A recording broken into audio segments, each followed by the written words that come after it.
Salam NKRI dari Sabang sampai Merauke, dari Miangas sampai Pulau Rote. Kasus bullying atau perundungan biasa terjadi di dalam lingkungan masyarakat ataupun lingkungan sekolah. Namun ingat, pelaku-pelaku bullying dapat dipidana. Dan begitu juga dengan korban bullying dapat mengadukan ke polisian, sehingga proses ini dapat dilaksanakan. Karena korban bullying berdampak sangat panjang. Mari kita simak video saya. Bullying atau perundungan menurut Kementerian Pemberdayaan Perempuan dan Perlindungan Anak Republik Indonesia dalam bahasa Indonesia sebagai tindak penindasan atau risak, segala bentuk penindasan atau kekerasan yang dilakukan dengan sengaja oleh satu orang atau sekelompok orang yang lebih kuat berkuasa terus-menerus. Perundungan ini identik dengan perilaku agresif yang dilakukan terhadap orang lain yang lebih lemah. Bullying verbal bisa menimbulkan rasa sakit hati dan memungkinkan terjadinya beban mental hingga depresi.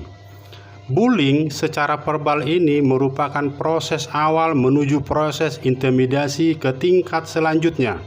Biasanya pelaku bullying mengintimidasi korban, memberi nama atau julukan yang buruk, meneriakkan celaan, meneror, bahkan sampai ke tingkat pengancaman. Dampak bullying. Korban bullying mengalami trauma terhadap pelaku, mengalami depresi yang mengakibatkan penurunan konsentrasi, rasa tidak percaya diri, fobia sosial, yaitu takut dilihat atau diperhatikan di depan umum, cemas berlebihan, putus sekolah, bahkan hal yang sangat dikhawatirkan yaitu keinginan untuk bunuh diri. Data survei bullying atau perundungan dari berbagai sumber. 1. Kajian Konsorsium Nasional Pengembangan Sekolah Karakter tahun 2014 menyebutkan hampir setiap sekolah di Indonesia ada kasus bullying verbal dan psikologis ataupun mental. Pada tahun 2011 terdapat 61 kasus. Pada tahun 2012 terdapat 130 kasus. Pada tahun 2013 terdapat 91 kasus. Pada tahun 2014 terdapat 97 kasus. Kedua, hasil survei dari Global School Based Student Health Survey di Indonesia. Pada tahun 2015 ditemukan 1 dari 20 remaja mengaku pernah merasa ingin bunuh diri karena trauma bullying, dan 20,7% remaja mengaku pernah menjadi korban bullying atau perundungan. Ketiga, data dari laman resmi KPAI menunjukkan bahwa kekerasan terhadap anak, baik psikis maupun fisik, meningkat di tahun 2020, yaitu 76 kasus bullying dan korban kekerasan. Dalam kategori anak berhadapan dengan hukum, kekerasan terhadap anak melonjak tajam menjadi 249 kasus untuk kategori korban kekerasan fisik dan 119 kasus dalam kategori kekerasan psikis. Perlindungan hukum terhadap kasus bullying atau perundungan.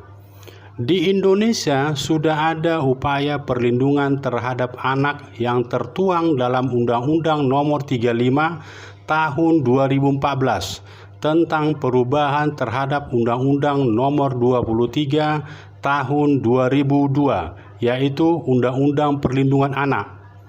Menurut pasal 1 ayat 15A, bullying atau perundungan dikatakan sebagai kekerasan di mana setiap perbuatan terhadap anak yang berakibat timbulnya kesengsaraan atau penderitaan secara psikis, seksual, dan atau penelantaran, termasuk untuk melakukan perbuatan pemaksaan atau perampasan kemerdekaan secara melawan hukum.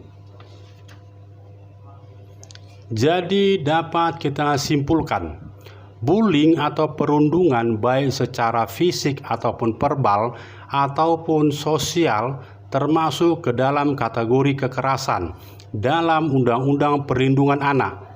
Pelaku bullying atau perundungan fisik maupun verbal dapat diancam pidana sesuai dengan pasal 80 ayat 1 yang menyatakan setiap orang yang melanggar ketentuan sebagaimana yang dimaksud dengan pasal 76 huruf C dapat dipidana penjara paling lama 3 tahun 6 bulan dan atau denda paling banyak 72 juta rupiah.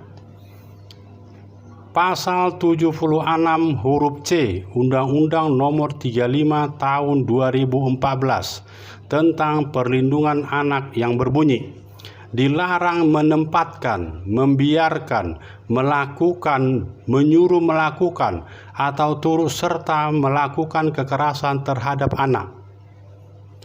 Peraturan Menteri Pendidikan dan Kebudayaan Nomor 18 Tahun 2016 tentang pengenalan lingkungan sekolah bagi siswa baru atau Permendikbud Nomor 18 Tahun 2016 Pasal 10 ayat 1 yang berbunyi, siswa atau orang tua atau wali dan masyarakat dapat melaporkan dugaan bullying atau perundungan kepada Dinas Pendidikan setempat atau kementerian melalui akses laman website yaitu sekolahaman.kemdikbud.go.id atau kirim email ke laporkekerasan@kemdikbud.go.id atau dapat melaporkan langsung ke bagian sentra pelayanan kepolisian terpadu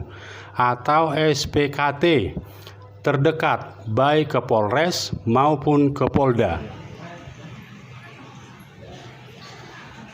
Saya berharap Anda dan keluarga Anda tidak merupakan korban bullying atau perundungan.